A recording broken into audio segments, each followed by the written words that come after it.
All right, let's keep going with our continued coverage on the threat of U.S. tariffs, which could be leveled against us tomorrow.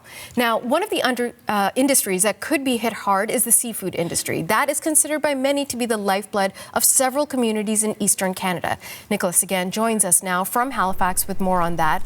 Nicola, the seafood industry, I mean, it's crucial. We all know this to the Nova Scotian economy. What are you hearing from people who live out there, who work in this industry, and who are worried?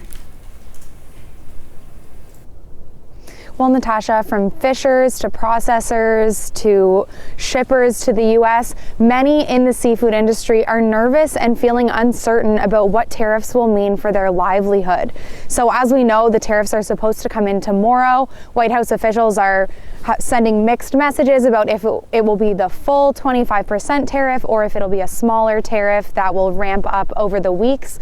Either way, this could be disastrous for the seafood industry in this region.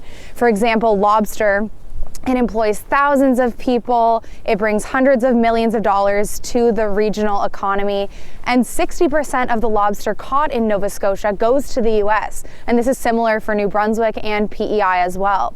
So if a 25% tariff comes into place, the price for that lobster in the U.S. will have to go up by the same amount. But this might not be possible. I spoke earlier to Geoff Irvine. He's with the Lobster Council of Canada. He says buyers in the U.S. say they won't accept that kind of a price increase. So it'll have to be absorbed on this end, and that might not be possible for many people here.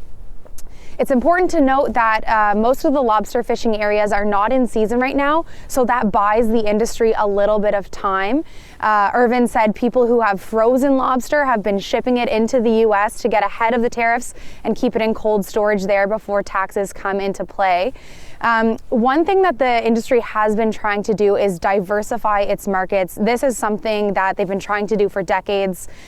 Take a listen to what Irvin has to say about that. For live lobster, for example, we now have 40% of our live lobster going to China.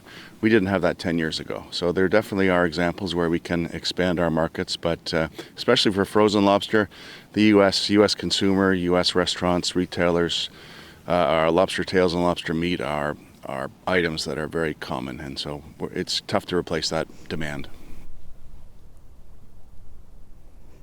So as you heard Irvin say there, they are moving to Chinese markets, European markets. They're also trying to break into the Middle East. But those markets just aren't as easy to access as our neighbors south of our border. So the U.S. market just can't be replaced. Natasha? Okay, thank you, Nicola.